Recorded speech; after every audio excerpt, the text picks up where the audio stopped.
There we go.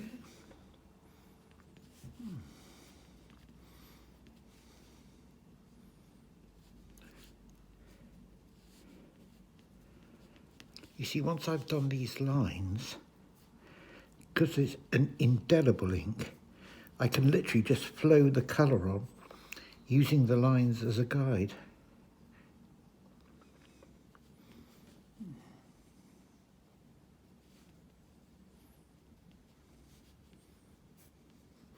And we're so lucky with the light.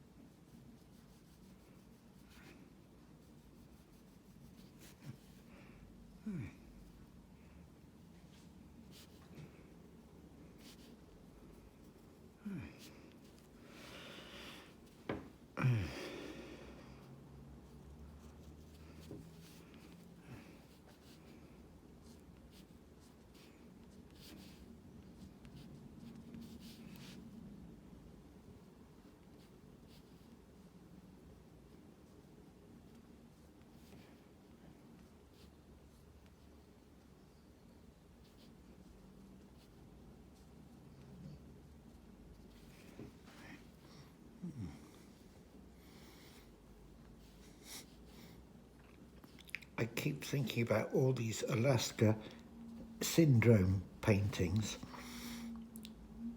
and I think about how I used to work at the studio at Radipole Road, and every day could have been, and he has got to get the job to Steve by 4 o'clock, and if he doesn't, he won't get any more work from him. God, we would have kept him so busy with all that sort of thing. And the time the poor Frenchman came and his job wasn't even begun. Could easily have outdone all the drama. That, thinking aloud, you know, a programme like that would be just as interesting as all these people digging holes in the ground and trying to get heavy trucks up there, wouldn't it? You know, an art studio where you've got to get the job in before the client comes.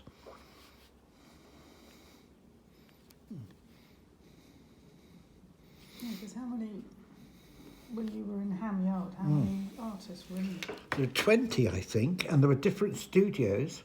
And again, there were all sorts of dramas. I can still remember a German client coming, really, really big German, and he was so German. He came in a leather greatcoat and everything, and he was doing, it was Sandy, who was the artist we met, who was one of their top artists at the time, and he was doing a painting for an advertising job of someone like Gary Player hitting the ball up the course. And for some reason, Sandy had him in a bunker, hitting the ball out of the bunker. But it meant that because the golfer was down in a hole in the ground, you only saw his top half.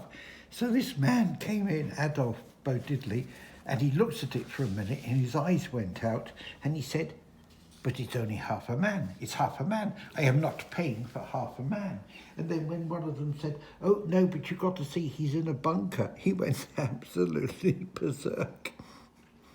That went down in legend, that one. But yeah, thinking about it, there were so many dramas around the artwork, you know, and the advertising jobs were always really fraught.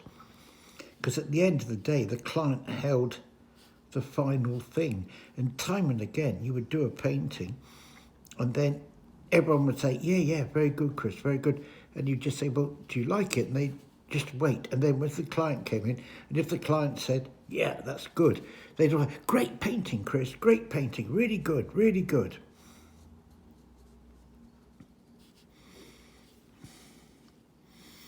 And you were little when I had this big Piccadilly cigarettes campaign, and we went down to Portsmouth to look at HMS Victory because the theme was Britain's finest hour, Britain's finest cigarette.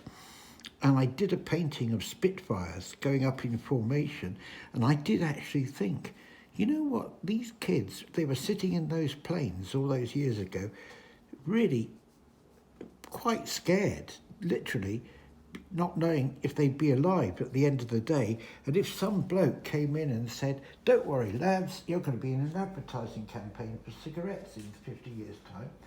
And in fact, a wing commander, an ex-wing commander, came into the agency and beat up some of the staff because he was so angry, and they dropped the campaign.